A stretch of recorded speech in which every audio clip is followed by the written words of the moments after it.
30명 이상이 더 발생하면서 확진자 수가 80명 이상이 됐네요. 특히 대구 경북에서는 확진자가 빠른 속도로 늘어나고 있는 상황인데 서울시 종로구에서도 확진자가 추가로 발생했습니다. 네, 연일 환자가 무더기로 나오면서 그 어느 때보다도 지역사회 감염 우려가 커지고 있는데요. 오늘 세 분과 관련 내용 짚어보도록 하겠습니다.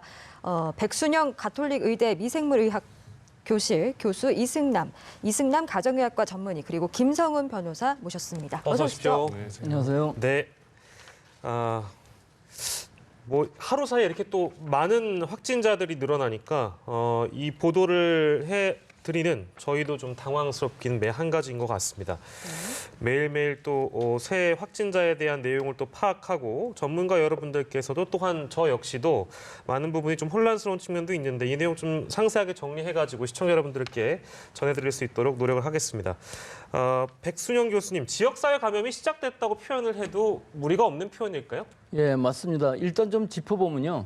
1월 20일 날 우리나라에서 첫 중국인 환자가 생긴 이후로 28번 환자까지는 방역망 내에서 잘 파악이 되고 접촉자들은 의심 환자로 구분해서 격리하고 또 치료하고 또 발굴하고 이런 상황이었었는데 한 5일 동안 28번 환자가 생긴 5일 동안은 잠잠하다가 이제 29번 환자 즉 2월 18일부터는 이 상황이 변했습니다. 이 방역 당국도 예상했듯이 지역사회 전파를 얘기하는 첫 환자가 나온 이후로 30번, 31번 그 이후에도 오늘 청도에서 확진된 환자들도 감염 경로 자체가 확실치가 않거든요. 이거 찾아낸다는 것 자체가 좀 무리가 있고요. 굳이 그 감염원까지 찾아낼 노력을 할 필요는 없을 것 같습니다. 따라서 지금은 어떻게 하면 이 피해를 최소화하느냐. 하지만 아직은 이 경북이나 대구 혹은 서울에서만 발생하고 있기 때문에 또 문제는 31번 환자라는 분이 증상이 상당히 심각한 시점에서 대구 전체를 또 교회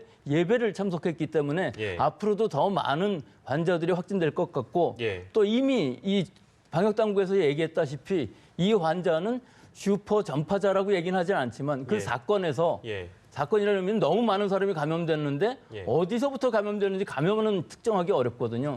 그래서 이런 슈퍼 전파 사건이라는 것이 지금 생긴 것 같습니다. 말씀 나왔으니까 저희가 어차피 후반부에 여쭤보려고 했는데요. 어제도 저희가 짚어봤습니다만 이 31번째 환자의 경우에는 슈퍼 전파자라고 단정할 수 없는 상황이고 다만 이 사례는 슈퍼 전파 사례라고 볼 수 있다. 이렇게 정리할 수 있는 겁니까? 예, 그렇습니다. 알겠습니다.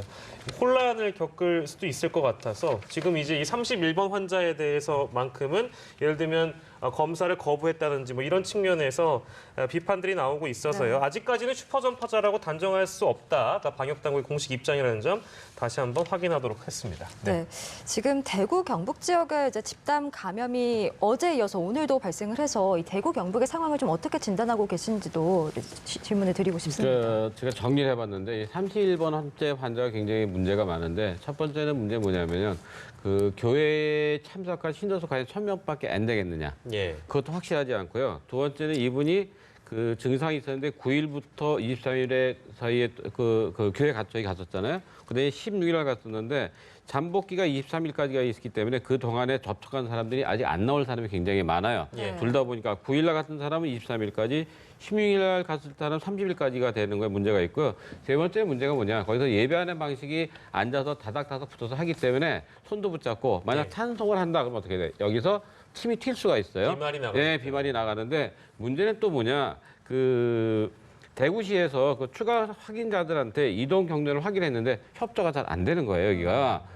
그게 너무나 겹치다 보니까 문제고요. 또 한 가지는 비말 같은 경우도 제가 한번 저번에 말씀드렸지만 우리가 기침을 해서 나가는 건 비말이 크기 때문에 2m 정도밖에 안 가지만은 그때는 나오는 개수가 3,000개예요. 만약 제시가 H가 있다 그러면 이때는 나가는 게 8m까지 4만 개가 날아갑니다. 그러니까 많은 사람한테 전파될 수가 있기 때문에 솔직히 저는 지금보다도 최소한 2배 정도 나오지 않을까. 좀 걱정이 더 많이 됩니다. 확진자가 나올 가능성이 높다 이렇게 짚어주셨고요. 김성훈 변호사께 질문을 드릴 거는 지금 물론 이틀간 31번 환자가 접촉한 게 1,000명이 넘는 것으로 파악되고 있고 실제 접촉자가 더 있을 것이라고 지금 이승남 선생님께서도 짚어주셨는데 근데 이게 뭐 이제 교회 측이 제공한 정보와는 다르게 직접 확인해야 될 이런 내용들을 직접 우리가 확인해야 될 필요성이 있다 이런 주장도 있네요. 근거가 뭐라고 봐야 됩니까? 네, 일단은 지금 감염병 예방법상으로는 이제 국가와 지자체가 기본적으로 역학조사의 전반적인 걸 책임지고 담당하게 되어 있습니다. 예. 즉 이제 내용을 보고받고 전달받은 다음에 그렇구나라고 해서 넘어가는 것이 아니라 예. 구체적으로 이제 이 당시에 이 건물에서 예배를 드리거나 아니면 예. 통로를 통해서 접촉한 사람들이 얼마나 되는지를 구체적인 원 자료를 가지고 확인을 해야 하는 것이죠. 예. 그래서 지금 여기 주장이 나오는 내용들은 여기가 지하 1층, 지상 9층으로 되어 있는 건물이고 예. 일반적으로 이제 이 성도 수라든지 그리고 예배 시간들을 고려해 봤을 때는 접촉자가 1,000명보다 훨씬 더 많을 가능성이 있는데 예. 이것을 교회 쪽에서 보고받은 자료만을 가지고 파악하는 거는 부적절하고 예. 기존에 이제 역학조사를 했을 때 어떤 병원이 아니라 이제 식당 같은 경우는 CCTV를 통해서 다 확인하지 않았습니까? 예. 적어도 이제 그 정도의 노력을 갖춰서 실제로 이제 얼마나 많은 사람들이 접촉이 됐는지 그리고 예. 그 명단은 어떻게 됐는지를 다 확인을 해야 대구 경북 전반에 대한 이제 확산을 막을 수 있는 대책을 세울 수 있을 것이라고 생각을 합니다. 예. 그 신천지 대구 교회와 같은 경우에는 이제 여러 감염자들이 나오면서 지금 이 사례를 슈퍼 전파 사건으로 아까 확정했다 이렇게 얘기를 나누고 있었는데 지금 문제는 감염원을 확정할 수 없다는 부분인 것 같습니다. 31번째 환자도 실제로 감염원이 또 다른 사람한테 감염이 됐을 가능성도 있는 거잖아요. 예, 덧붙여서 이분이 지금 몇 차 감염인지도 확정 지을 수가 없습니다. 예. 더구나 그 이후에 접촉한 사람들이 너무나 많기 때문에 예. 그 이후에 감염들은 점점 지역을 넓혀가면서 지금 청도에서도 나오고 뭐 경북 지역으로 넓게 퍼지고 있는데 예. 이것이 결국은 경북에만 머물 것이냐 하는 것은 그렇지 않다고 봅니다. 예. 시간상의 문제지 언젠가는 우리나라의 사회 교통상 바로 다른 지역에서도 나올 것 같은데 지금 이런 상황들은 사실은 초기의 증상으로서 처음에는 서울 나오고 영남 지역은 한 명도 없다가 한 명 나온 예. 다음에 그냥 폭발적으로 나왔거든요. 예. 그 이후에 이 사람들이 이제 점점 지역을 넓혀가다가 또 어떤 지역에서 나오고 발견되고 하는데 결국은 이렇게 가면은 지역사회 감염은 인정하고 예. 그 피해를 최소화하기 위해서 예. 가능한 한 많은 접촉자들은 다 찾아내고 네. 또 그 바로 조기 발견하고 조기 격리하고 조기 치료를 하지만 그래도 못 찾아나는 원래의 감염원들은 다 지금 우리가 모르고 있기 때문에 예. 결국은 이것들을 인정하고 방역 대책 자체를 예. 지역사회 전파를 인정하는 선 위에서 일단 세워야 될 것 같습니다. 네, 감염 경로가 확인되기 전까지는 다만 이 슈퍼 전파가 발생했다 정도로만 저희가 이야기를 해야 될 것 같습니다. 그 31번째 환자 얘기를 저희가 하고 있는데요. 뭐 어떤 보도에 따라서는 몇 차례 바이러스 검사를 거부했는지에 따라서는 뭐 이제 논란이 좀 있는 측면이 있는데 저희도 어제 전달해 드리기는 2차례 거부한 것으로 알려지고는 있습니다.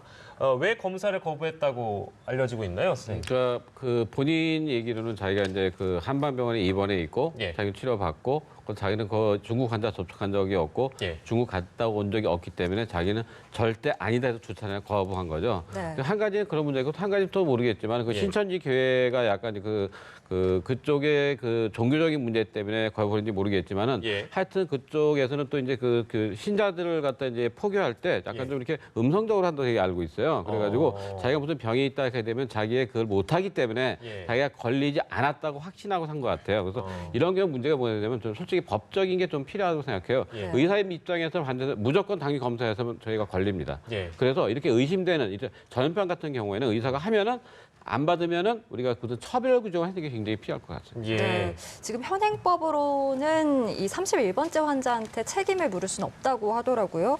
이제 병원이 좀 아쉬운 대목은 병원이 이걸 제때 좀 신고를 해서 보건당국과 지자체에서 좀 강제 검사가 이루어졌다면 그래도 지금과 같은 상황은 이루어지지 않았을까라는 아쉬움은 있는데 만약에 폐렴 증세를 확인하고도 의료진이 환자가 거부한다는 이유로 이를 알리지 않는다. 그 또한 법적으로 좀 책임을 물을 수 있는지 그 부분도 아마 김정은 변호사께 좀 질문을 드리고 싶습니다. 네, 지금 현재 감염법 예방법 제12조에서는 이 부분에 대한 신고 의무를 규정을 하고 있는데요. 그 조건으로 감염병 환자가 확인된 경우는 예. 의료기관에 장기 신고하도록 되어 있습니다. 근데 지금 폐렴 증세라는 거는 원칙적으로는 폐렴 증세만으로 감염병 환자라는 거 확인한다고 할 수는 없기 때문에 현실적으로는 이 사람이 폐렴이 증세가 있고 열이 난다고 해서 감염병이 의심된다고 해서 꼭 검사를 안 했거나 보고를 안 했다고 해서 처벌할 수 없게 되어 있고요. 예. 이분이 이제 공백이 있는 겁니다. 아까 선생님께서 말씀하셨지만은 감염병은 사실은 사전에 예방 진단을 잘하는 게 더 중요하고 이미 확진이 됐으면 이미 더 늦은 거거든요. 예. 근데 이런 경우에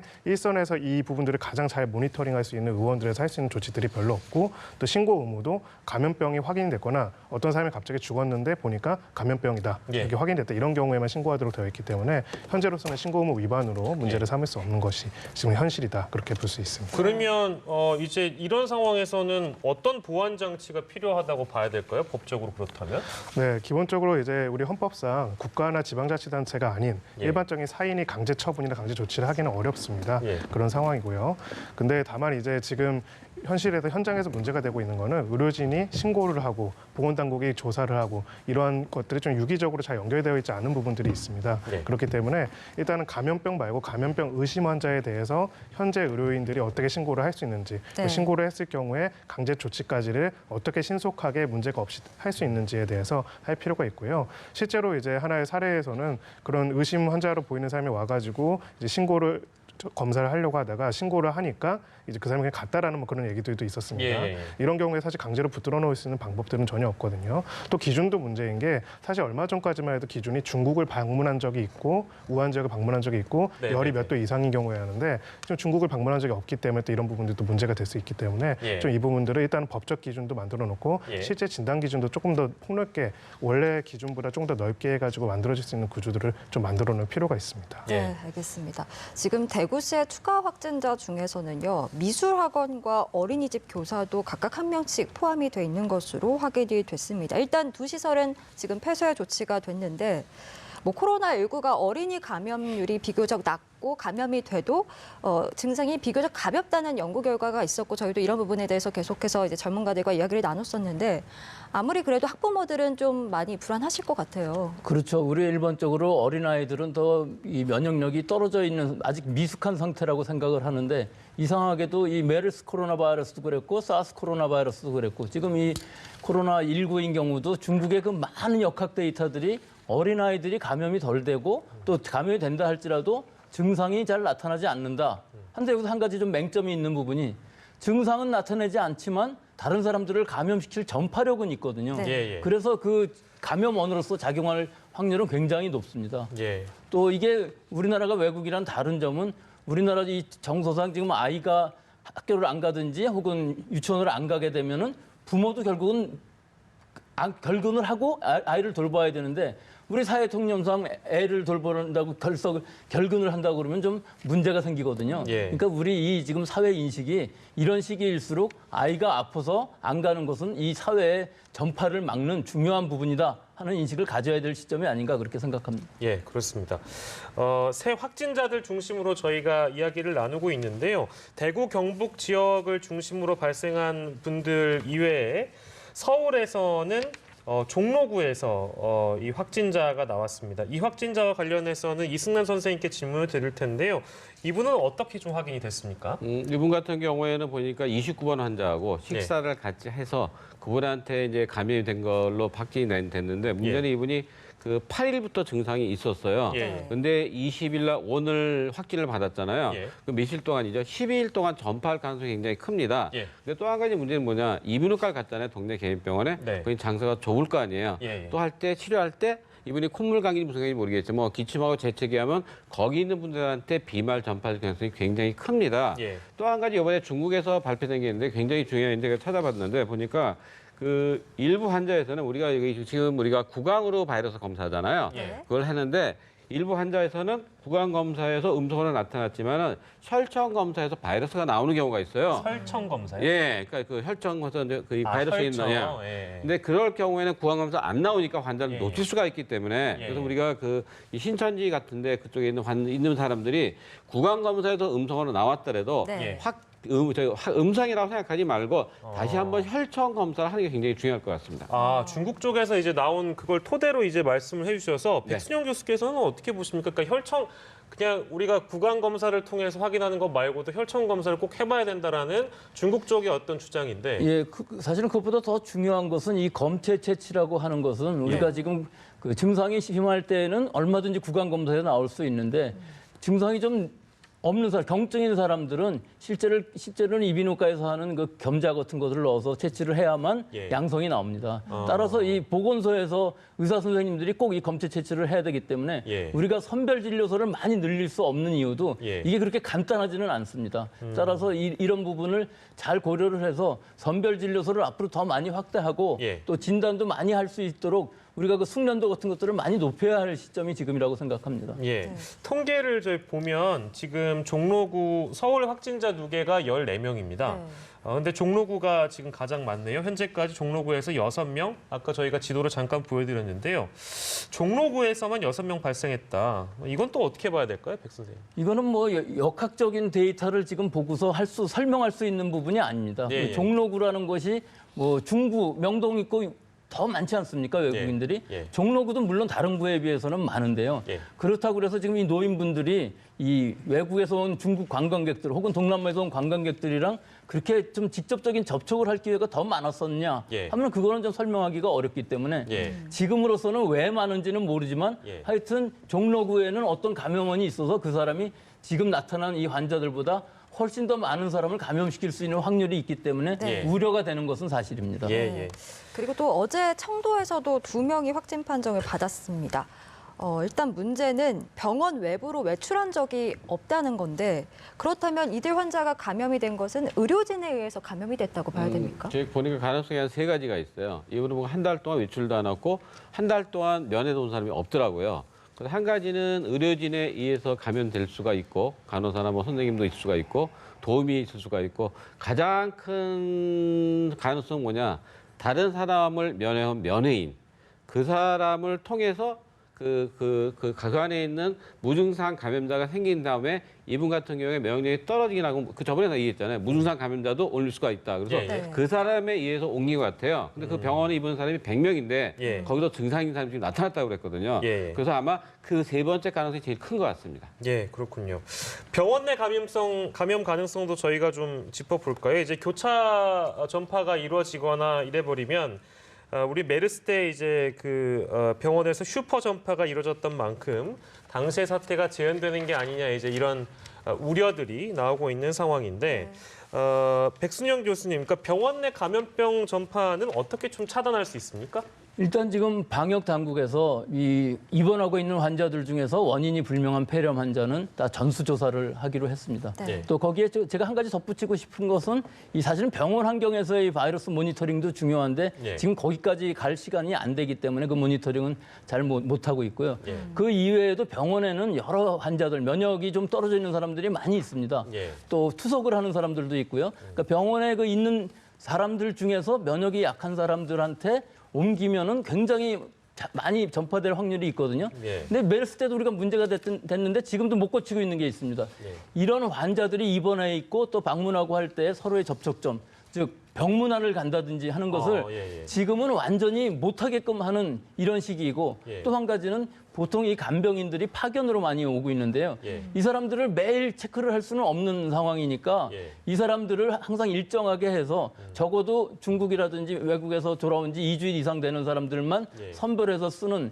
이런 원내감을 막기 위한 여러 가지 것들이 지금 필요한 시기라고 봅니다. 예, 복잡하고 참 쉽지 않은 문제인 것 같아서요. 병원 내 감염이라는 것이. 근데 저는 사실 이것저것 좀 다 떠나서 대구 같은 경우에는 병원 응급실이 폐쇄되기도 하고 그랬잖아요. 네. 근데 지역사회 감염이 이제 시작됐다는 표현이 이제는 무리가 없다고 아까 하셨으니까 우리 이제 인근에 있는 대학병원의 응급실이 문을 닫아버리면 실제 대학병원이라는 곳이 여러 가지 치료를 하고 또 응급시설들이 많이 네. 붙어 있잖아요. 근데 그 응급실이 문을 닫아버리면 일반인들이 실제 응급치료를 못 받게 되는 그런 의료 공백 같은 것도 생길 수 있는 거 아니겠습니까? 그래서 여기서 이제 문제점이 그 선별진료소와 예. 응급실의 문제입니다. 일단 선별진료소로 가신다면은 거기서는 격리돼서 치료가 되기 때문에 계속 돌아갈 수가 있는데 예. 응급실로 가시게 되면 응급실에서 노출되는 환자들이 많고 또 병원하고의 관계도 응급실은 붙어 있기 때문에 응급실이라는 예, 예. 것이요. 네. 그래서 이 고대병원이 한 예인 것이 예. 그 시점만 해도 도대체 이게 호흡기 환자이긴 한데 예. 그 선별진료소를 갈 이유가 없었던 사람이 많다는 겁니다. 그렇기 때문에 응급실로 가게 되면 이런 문제가 생기고 예. 또 지금도 마찬가지입니다. 이 모든 사람이 선별진료소나 대학병원으로 간다면은 진짜 환자를 찾아낼 수도 없거든요. 예, 예. 그 지금의 문제는 어떤 사람들이 1차 의원급에 갈 것이냐, 예. 2차 병원에 가는 사람은 어떤 사람으로 할 것이냐, 예. 혹은 종합병원에서 선별진료소에 진단을 받는 사람들은 예. 어떤 사람으로 할 것이냐는 사례 정의들을 예. 방역당국에서 제대로 매뉴얼을 만들어서 예. 하여튼 구체적인 데까지는 못하더라도 가능한 한의 그 행동 지침이라든지 예. 또 의사 선생님들 입장에서 보면 어떤 매뉴얼을 가지고 지금 해야 되는지 하는 것을 예. 정해야 될 시기이기 때문에 지금 우리는 구체적으로 하지 않고 예. 1339 아니면 보건소로만 연락하라고 그러는데 사실 1339나 보건소 전화를 엄청난 많은 사람들이 한다면은 예. 그 전문성 있는 대답을 얻기도 어려운 상황이거든요. 예, 그 알겠습니다. 시점을 잘 잡아야 될 것 같습니다. 예, 알겠습니다. 아까 이제 응급실 폐쇄와 관련해서 여러 가지 그 조치들이 필요하고 의료 공백이 생기지 않게끔 네. 이제 방역 당국에서 추가적인 매뉴얼을 좀 공식적으로 이제 현장에 내려 보내야 된다라는 말씀까지 저희가 듣고 왔는데요. 뭐 물론 병원 자체의 대책들도 있을 거고 그리고 저희가 방금 다녀온 지자체별로 대구시 차원의 대책도 이렇게 있습니다. 여러 가지 정책들이 준비가 돼 있는데 중앙정부 차원에서 물론 지원도 있어야 된다고 생각 네. 드는데요. 이수남 교수의 질문을 드리면 중앙정부 차원에서는 어떤 게 좀 필요하다고 봐야 될까요? 그 쉽게 해서 지금 그 음악 병동하고 병실이 굉장히 모자란 상태예요. 예, 예. 근데 왜 모자라면 이게 평소에는 이게 쓰지 않는 거거든요. 이게 죄송하지만 제가 메르스 때 그때만 말씀드렸어요. 예, 예. 음악 병동을 갖다가 그 비상시를 위해서 그때 메르스 같은 상태가 생길 수가 있기 때문에 정부 지원으로 각 지역마다 도마다 시마다 미리 했으면 좋겠다. 왜? 이렇게 생기면 그때 또 환자를 갖다 어떻게 격리할 방법이 없기 때문에 예. 그래서 정부 지원으로 앞으로 이런 것도 생기지 않도록 미리 해주고 또 한 가지 지금 뭐가 있냐면 이동식 음악 기가 있어요. 예, 예. 예. 그걸 빨리빨리 생산해서 그거 없는 지역에다가 빨리빨리 공급을 해줘야지만 환자의 생명을 또 좌지우지할 수가 있거든요. 예. 그래서 이번에는 정부의 적극적인 그런 지원이 필요하고요. 아까 선생님도 얘기했지만은 저는 또 이런 걸 얘기하고 싶어요. 뭐 개인적인 소견이지만은 예. 그 환자들한테 무슨 증상이 있으면은 꼭 13399만 전화할 필요가 없고요. 예. 자기 주치의한테 전화해서 일단 물어보세요. 그건 의사 선생님이니까 안만 해도 얘기해서 내가 증상을 들어보고 당신은 선별진료소 가야 되겠다. 예. 보험소를 가야 돼 얘기해 주는데 예. 만약 응급실을 자기가 혼자 찾아가게 되면 거기 있는 사람한테 많은 피해를 줄 수가 있습니다. 그러니까 여러분들이 증상이 있게 되면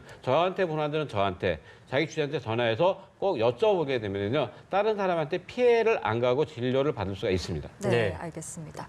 자, 일부 지역을 중심으로 이미 지역사회 전파가 확인되는 상황이다 보니 이제 위기 경보 수준을 높여야 된다는 이야기들이 계속해서 나오고 있습니다. 현재 이제 최고 단계인 심각 수준으로 올려야 한다는 이야기들이 나오곤 있는데 아직까지는 좀 무리라고 보시나요? 예, 이제 방역 당국이 판단하고 있는 건 그런 것 같습니다. 지금 현재 심각 단계는 아니지만 거의 그 수준에 준하는 대처를 하고 있는데 이걸 바로 올려버리게 되면 실제로 전국적으로 만연된 상태가 됐을 때는 더 이상 올릴 것도 없지 않습니까? 예. 또 그때는 이제 여러 가지 다른 방법들이 있기는 한데 예. 심각으로 올리게 되면은 예. 여러 가지 차출을 한다든지 이런 것들은 차이가 날 수 있지만 예. 지금 상황에서는 유지하는 것이 좋겠고 예. 앞으로 지역사회 만연이라는 것이 이렇게 눈에 보이게 나타났을 때 그때 올리고 그때 대처하는 것이 맞는 것으로 보입니다. 예. 네, 이수남 선생님. 제가 마지막으로 한 가지 할게 왜냐면 그때 2005년 3년도에 사스 때도 마찬가지였는데 예. 그때 뭐였냐면 그 중국에 있는 아파트가 예. 한 사람이 사스 환자가 걸렸는데 네. 대변으로 통해서 그때 300명인가 몇 명 걸려서 321명 걸린 적이 있었어요. 예, 예. 그래서 청도보행 같은 경우에도 겉에만 소독할 게 아니라 예. 대변기 내려가는 길 있잖아요. 예, 예. 그쪽도 다 소독해줬으면 좋겠습니다. 네. 화장실까지도? 네. 그렇군요. 제가 아까 질병관리본부의 브리핑을 들으면서 좀 궁금했던 부분을 미처 질문을 못 드렸었는데 그 치료와 관련해서 지금 확진자 중 4명은 산소 마스크 치료를 받고 있다는 발표가 있었습니다. 산소 마스크 치료라는 건 구체적으로 어떤 겁니까? 예, 그러니까 이게 환자들이 폐렴으로 가게 되면은 폐 기능이 떨어져 갖고 산소 포화도가 떨어지게 되거든요. 네. 그러니까 그 산소 포화도를 높여주기 위해서 산소를 공급해 주는 장치이죠. 그것도 또 자발적으로 호흡이 잘 안 되게 되면 마지막에는 에크모라는 상태까지 기계까지 쓰게 되는데 그 정도까지 가면은 뭐 거의 이 사경을 헤매는 정도고요. 예. 아직은 그렇게 중증까지는 아니라고 봅니다. 그럼 산소 마스크 치료법이 있고 아까 이제 말씀하신 에크모 치료법이 에크모는 더 심각해졌을 때 자발적으로 호흡이 어렵고 예. 기계적으로 전체를 산소를 포화도를 높여주는 방법이기 때문에 예. 이 메르스 때는 그런 상황이 상당히 많이 일어났었는데요. 예. 지금 이 경우는 그렇게 많지는 않고 아직까지 에크모를 사용한 적은 없기 때문에 예. 지금 상황에서는 뭐 그렇게까지 우려할 부분은 아니라고 생각합니다. 그럼 예. 병증이라도 이 산소 마스크 치료를 그렇죠. 받을 수 예. 있다는 예, 폐렴 것이죠? 기운이 네. 있을 때 폐 기능이 제대로 안 되면은 산소 포화도가 떨어지기 때문에 산소를 공급해 주는 장치이기 때문에 예. 아직까지는 그렇게 심각한 단계는 아니라고 봅니다. 예, 알겠습니다. 그 일각에서는 이게 지금 현재 단계에서는 과도한 주장일 수 있다라는 지적도 있고 해서 일단 일각에서 주장하고 있는 내용이니까 이것도 이제 여쭙고 넘어가겠는데요. 중국에서 들어오는 모든 사람들에 대한 입국 금지를 해야 된다라는 주장이 있어 왔습니다. 뭐 현재까지도 하고 계신 분들이 계시고요. 그리고 어제 오늘 대구 경북 지역에서 확진자들이 추가적으로 굉장히 많이 발생하면서 대구 경북 지역에 대해서 일정 부분 뭐 이동 제한이라든지 이런 조치까지 고려해야 되는 거 아니냐라는 주장이 일부는 있는 것 같더라고요. 그 부분은 어떻게 보십니까? 글쎄요, 우리나라가 중국 같은 사회주의 국가라면은 그런 방식이 맞을 것 같은데 지금 뭐 우리가 쿠데타가 난 상황도 아니고 과연 대구 경북 지역을 봉쇄한다고 지금 다른 지역에는 없을까요? 결과적으로는 효과적이지는 않다고 생각을 합니다.